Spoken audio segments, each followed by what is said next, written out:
Nós estamos estudando Lucas capítulo 2. Nós estamos estudando as obras que estão envolvidas ao redor do menino Jesus. Como nós não percebemos como Deus nos enche de cuidados, por cima, por baixo, do lado, dentro. Em todos os momentos Deus está cuidando de nós. Ao redor de nós tem o cuidado do Senhor. Você poderia estar dentro da barriga de um grande peixe, com algas entrando no seu nariz, em cima da cabeça, enroscando as pernas nas coisas que tem na barriga de um grande peixe, e Deus estaria com você ali. Amém. Deus está sempre conosco. Então, o que estava ao redor, o Jonas falou amém, né? Jonas, tá?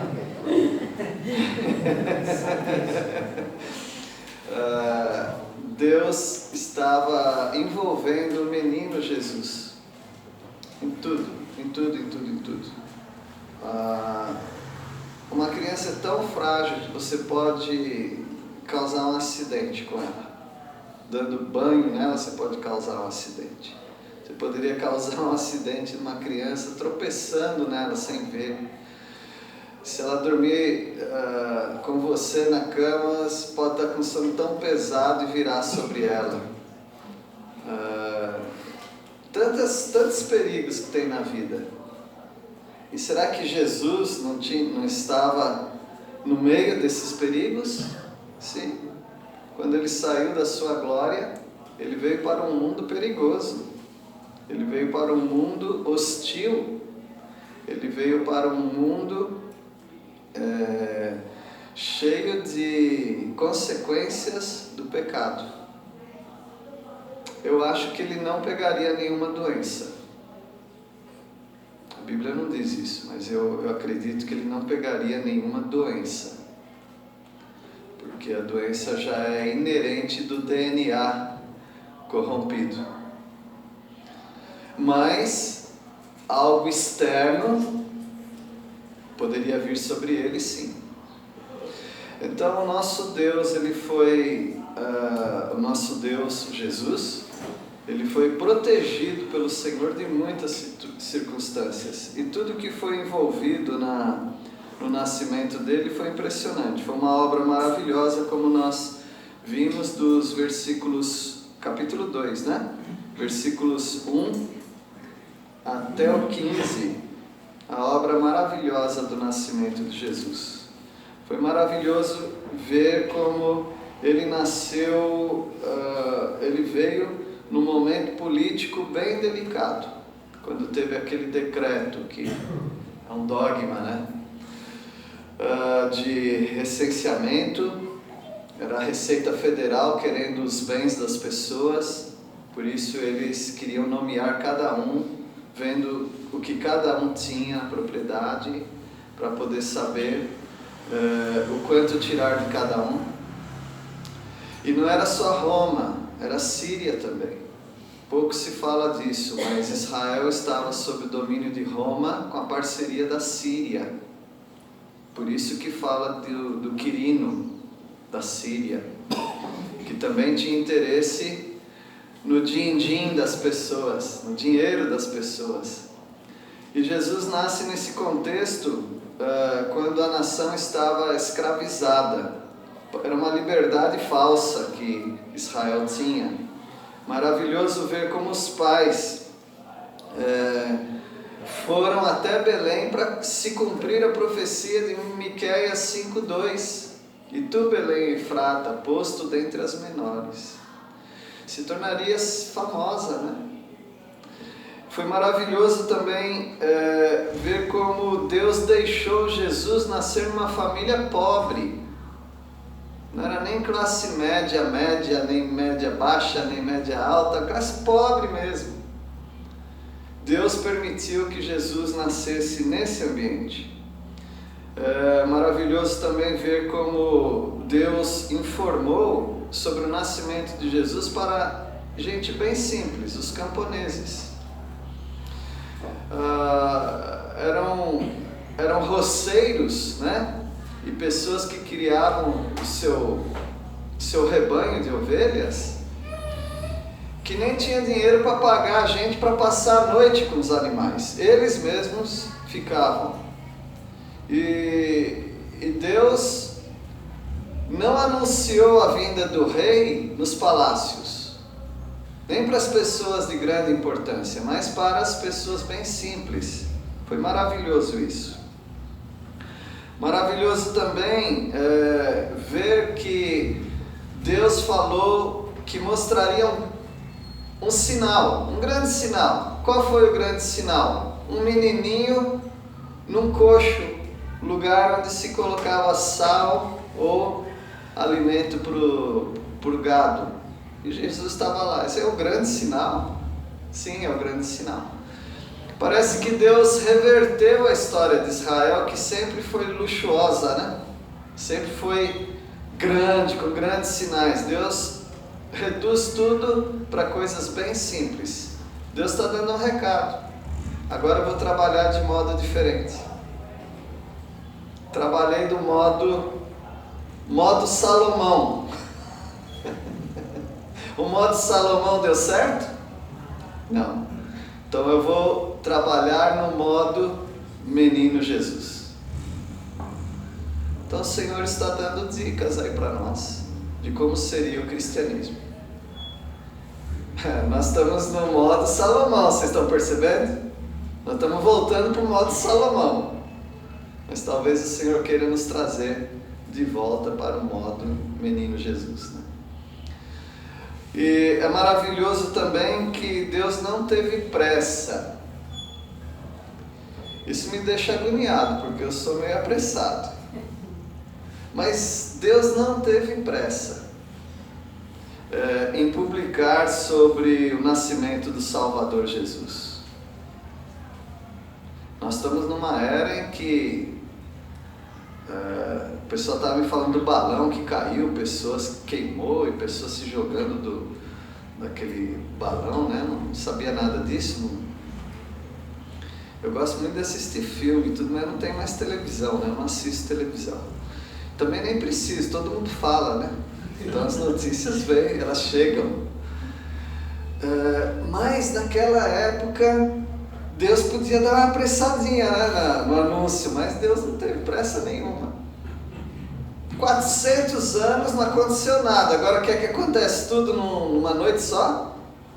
Não tem pressa não. Mas pessoas vão morrer sem Cristo.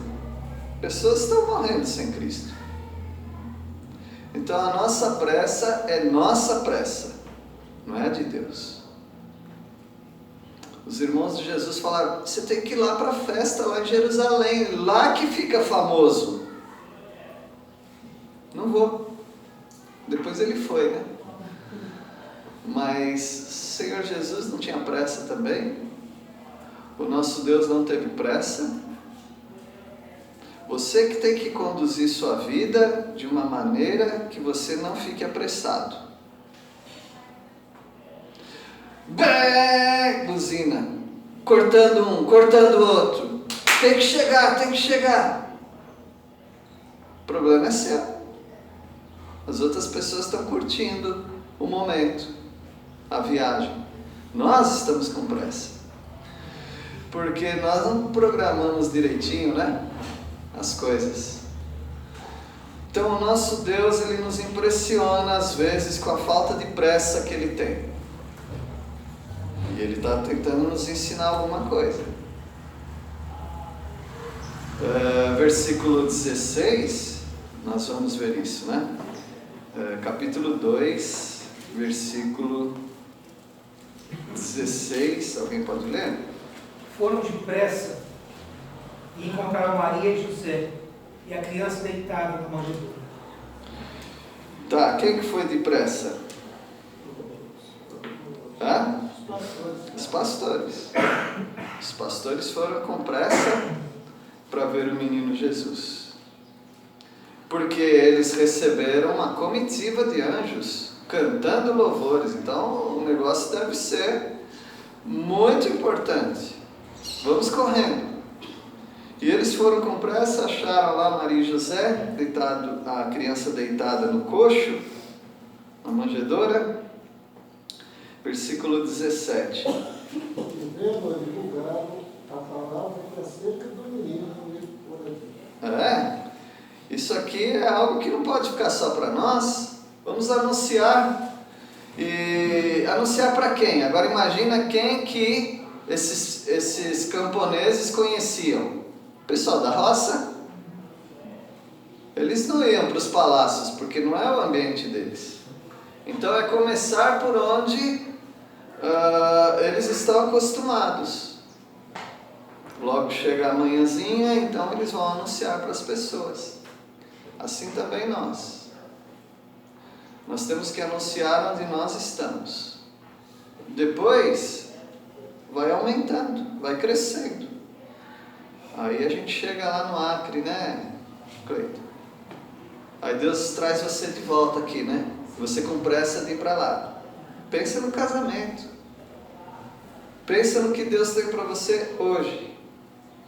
Aí depois o ciclo volta tudo novamente e vai expandindo até onde Deus quiser.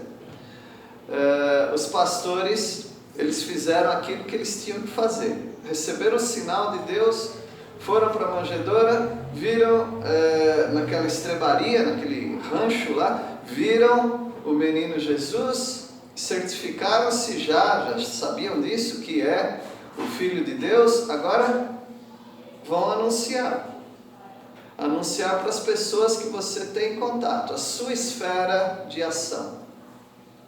Pense na sua esfera de ação, aonde Deus te plantou. Começa ali mesmo. É uma avó com um netinho, né? É você com seu amigo de escola. Vai lançando a semente. Porque não é só você no mundo. Ainda que o irmão deu um relato realista, né, de que no meio de tanto inchaço evangélico acaba diminuindo a fidelidade, não é assim? Mas tem ainda 7.000 que não se dobraram a Baal. Então tem 9 milhões, né, irmão? Tem pessoas que estão plantando a sementinha nesse momento. Vai plantando a sua também. Depois a gente vai ver na glória eterna qual foi o resultado de todo esse minúsculo esforço de cada um. Vai ver o que Deus fez. Então tenha urgência, tenha pressa, mas não seja apressado, atropelando as coisas que não deveriam ser atropeladas, né? E assim os pastores foram anunciando. Versículo 18. Todos os que ouviram se admiraram das coisas referidas pelos pastores. Todos quem? Todos que eles proclamaram. Não tinha um monte de casa uma atrás da outra. Era uma aqui, dá um espaçamento, outra ali. Eles foram anunciando e as pessoas iam passando de boca em boca aí, ia passando a notícia. E as pessoas iam se admirando. Nós tivemos aqui uma comemoração na quarta-feira pela nossa igreja, 24 anos. Poderia pensar, em 24 anos poderia fazer mais? Quem sabe, não sei do rendimento que tem que ter uma igreja, não sei. Mas eu vi os depoimentos das pessoas. Aliás, quem quiser escrever os últimos depoimentos aí, porque a gente vai fechar num arquivo só e a gente precisa guardar isso daí. Para daqui 25 anos, quando tiver aí essas crianças, esses jovens liderando essa igreja, talvez eles possam voltar, falar, olha como que a igreja era acolhedora, agora a nossa igreja está muito fria. Nossa igreja está grande, mas está fria. Precisamos aprender com aquela velharia lá atrás. Então, meus irmãos, a divulgação sempre acontece. De uma maneira ou de outra sempre acontece. Mas nós não precisamos ter mais pressa do que Deus. Tem gente que não quer nem fazer curso bíblico porque é a perda de tempo. Eu quero mesmo alcançar os perdidos. Calma. Você precisa aprender. Moisés teve muita pressa, não teve? Depois que ele viu que o povo dele estava escravizado, ele quis resolver tudo. Deus pega e joga lá no meio do deserto lá de Midian para ele cuidar das ovelhas. E ele passa então 40 anos aprendendo. 40 anos sofrendo lá com o povo, não é assim? Então Deus ele está querendo sim anunciar, Ele está querendo fazer a obra dele através de nós, mas nós devemos seguir os passos que as pessoas normais dão, não na anormalidade, mas dentro da sua normalidade, o que você pode fazer hoje? Tem um familiar que não é crente, vou mandar uma mensagem de WhatsApp com um versículo bíblico explicando alguma coisinha. Ah, mas é muito pouco. Ué, mas qual o problema? Amanhã você manda outra mensagem. Depois você manda outra. Daqui a um tempo não vai ficar dúvida para aquele familiar. Parece que ele ama a Deus mesmo. Ela ama a Deus. E parece que ela quer que eu vou para o lado dela. As pessoas vão percebendo. E assim os pastores anunciaram, todos que ouviram se admiraram. Maria também não tinha pressa. Maria pegou bem o jeito de Deus. Ela não tinha pressa. Versículo 19. Maria, porém, guardava todas essas coisas no coração e refletia sobre elas. Eu acho que o versículo todo mostra uma falta de pressa. O que vocês podem ver nesse versículo, nessa, como diz os jovens, nessa pegada? O que vocês veem aqui no versículo 19? Meditando sobre o que havia acontecido. Pensando. Gasta tempo? Gasta. Sim. As pessoas erram muito porque não pensam muito. Elas não param para pensar, não param para fazer contas, não param para prever problemas. Maria meditava. Porque notaram uma adversativa aqui? Porém é em contraste com alguma coisa. Qual é o contraste? Todos que ouviram se admiraram. Imagina que todo mundo está falando, é agora! Roma, Síria, Herodes, vamos botar todo mundo no chão, vamos comer poeira, agora chegou o nosso libertador. Maria, porém, sossegou. Ela guardava todas essas palavras, ela meditava no coração e ela falava assim: bom, eu vivo num povo que, para alguém falar para os outros ouvirem, a pessoa tem que ter pelo menos 30 anos de idade. Então, eu vou fazer o quê? Talvez eu nem veja esse menino fazendo essa grande obra. Com 30 anos de idade é que um judeu podia falar. Hoje os adolescentes dão aula aí com 10 anos de idade, já quer ensinar sobre a vida pra gente, não é? No YouTube. Mas entre os judeus é falar, cala a boca. Cala a boca, moleque, você só tem 28 anos. Com 30 anos você pode falar alguma coisa. Os gregos eram com 40. Com 40 anos. Por isso Timóteo era considerado novo. Alguns calculam que ele tinha 30, 35 anos, novo, para falar para os gregos. Então Maria guardava essas coisas, meditava, eu tenho que dar mamar para o bebê. Enquanto todo mundo estava pensando, ele é o nosso grande libertador, eu preciso trocar o cocô desse bebê.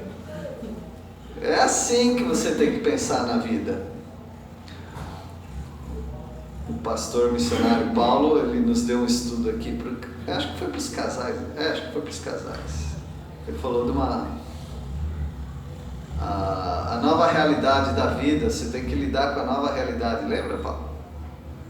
Qual foi o texto? Não lembro do texto, eu lembro da... Jeremias 29.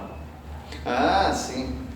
Quando o povo estava preocupado, nós vamos para o cativeiro, e aí falando, calma, vocês vão para o cativeiro, mas vocês vão construir casas, vão casar, ter filhos, não é? Se adaptar a uma nova realidade da vida. É assim que você tem que fazer. Pega o que você tem nas mãos hoje, e começa a trabalhar com o que você tem hoje. E vai trabalhando um novo vocábulo aí para vocês. Paulatinamente. O que é paulatinamente? Constantemente, mas sem pressa. Passo a passo. Trabalha com o que você tem hoje. Então Maria era assim que ela estava. Calma lá. É o Filho de Deus, usou minha barriga de aluguel aqui. Aluguel não, né? De Deus a barriga dela. Usou a barriga dela, nasceu, é Filho de Deus, é o Salvador do mundo.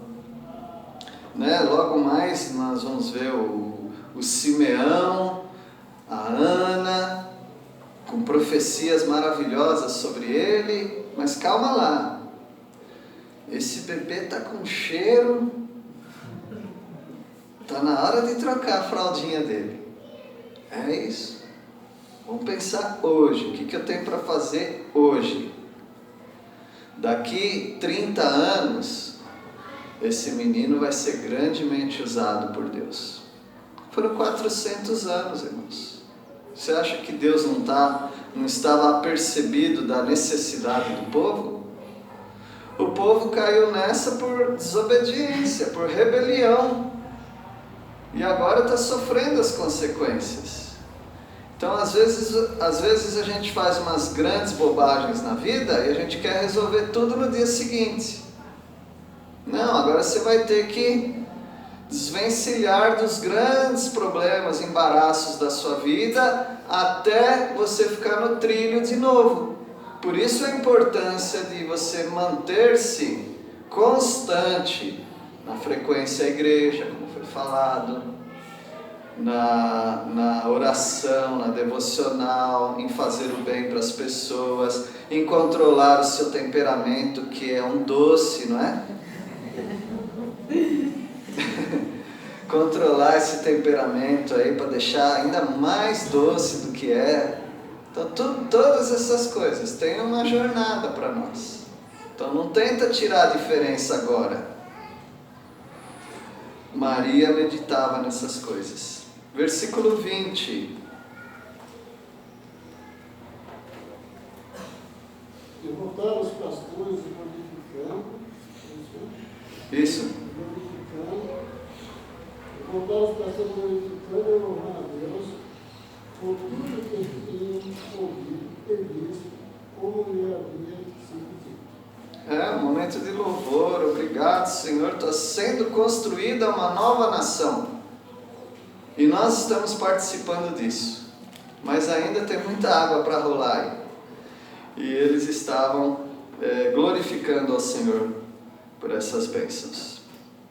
Então foi maravilhoso ver nesses primeiros 20 versículos a obra que Deus fez em volta do nascimento de Jesus. Mas tem mais. Agora a gente vai partir para a segunda parte. Claro que a gente não vai terminar, mas pelo menos a gente vai começar, né? Outro assunto que estava envolvido no nascimento de Jesus, em todo todo o processo, era a obra profética. Deus sempre deu valor à profecia. Deus sempre deu valor à profecia. O apóstolo Paulo falou: não desprezeis as profecias. E tudo estava correndo da maneira que a palavra de Deus disse que aconteceria. E a obra profética no templo foi algo assim que nos dá muito ensino. Você sabe que o templo é a coisa mais importante na terra que Deus colocou? Ele colocou um tabernáculo para falar da presença dele. Antes não tinha presença física de Deus na terra. Ele manda construir o tabernáculo para falar da presença de Deus. Depois, o templo, algo mais fixo.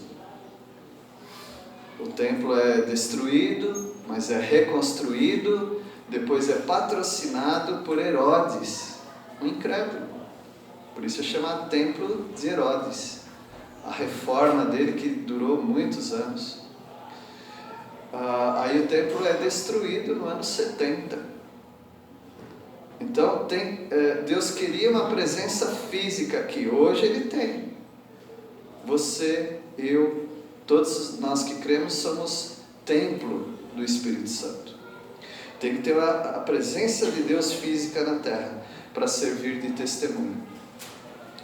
Uma vez nós estávamos numa reunião de oração e assim, Senhor, nós que estamos aqui na Tua presença, e sempre foi comum, né? Aí um irmão, talvez ele queria ser mais teólogo do que todo mundo, ele falou que nós não podemos orar assim, porque Deus sempre está presente. Então nós não temos que invocar a presença de Deus.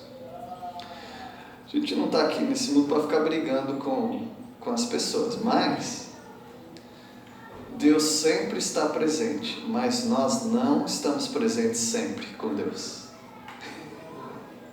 Então nós não estamos orando para Deus se fazer presente, mas nós que estamos aqui na Tua presença. Quando é que você está na presença de Deus? De vez em quando, fala a verdade. Deus está presente com você em todos os momentos, mas você está presente com Deus só em alguns momentos. De vez em quando você pensa em Deus e você está lá no seu trabalho e você ora a Deus. De vez em quando você guarda um período para falar com Deus. Mas nós temos 24 horas no dia e você está presente com Deus uns 10, 15, 20 minutos por dia. Você presente com Deus. Deus está presente com você quando você vai deitar lá 11 da noite e acorda às 6 da manhã. Deus estava presente com você. Agora, você pode dizer que você estava presente com Deus? Não. Conscientemente nós estamos presentes com Deus só alguns minutos. Então, sim, cabe essa oração. Nós estamos aqui na Tua presença. Meus irmãos, Deus queria que o templo, o tabernáculo, o templo, fosse de uma grandeza em que todo mundo olhasse para qualquer canto e visse o templo. No tabernáculo, um morava ao norte, outro ao sul, outro ao leste, outro ao oeste. Então eles faziam a rosa dos ventos. Eles faziam todos os pontos cardeais. Então, para onde eles olhassem, o que eles veriam? O tabernáculo. Acordo de manhã e vou olhar, saio da barraca, o que eu vejo? O tabernáculo. No templo era a mesma coisa. O templo ele foi crescendo. Por exemplo, era um plano só, o tabernáculo. No templo já tinha escada. No tabernáculo tinha um átrio, um quintal. No templo tinha 2 quintais, um exterior o interior.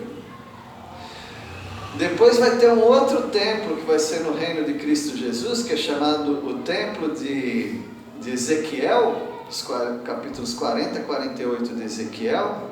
Já tem outras medidas, já é maior ainda. Porque vai crescendo, crescendo, crescendo a presença de Deus nesse mundo. Assim deveria ser na sua vida também.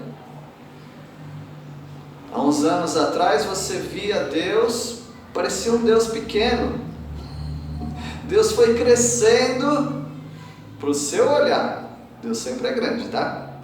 Mas para você, Deus vai crescendo. Chega um momento que parece que a sua vida está sendo consumida por Deus. Mas alguns ainda não chegaram. Alguns de nós ainda não chegamos ao ponto de sermos consumidos com a presença de Deus. Então é paulatinamente, é progressivamente, é aos poucos, mas você precisa crescer. Então nós vemos aqui no que estava envolvido no nascimento de Jesus, a obra maravilhosa do cuidado dele para o nascimento. E, quando Deus permitir, nós vamos estudar a segunda parte, que é a obra profética no templo. Por isso que eu dei essa introdução de templo para vocês, tá? O que tem que acontecer sobre a vida de Jesus tem que ser a partir do templo. Do templo. Porque é assim que Deus queria que fosse. Deus abençoe os irmãos.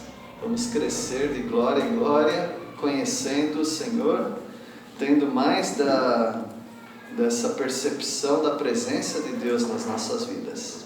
Oremos. Deus querido, obrigado porque aprendemos na Tua Palavra sobre termos paciência com o progresso do Evangelho, com o progresso da nossa vida cristã. Nós pedimos a Deus que tenhamos mais de Cristo, cada vez mais de Cristo nas nossas vidas. Para nós, ó Pai, também sermos consumidos com a Tua presença, a ponto de restar apenas o Senhor e não nós. Pedimos a Deus que o Senhor traga para cada coração aqui uma intimidade com o Senhor. É o que nós pedimos em nome de Jesus. Amém.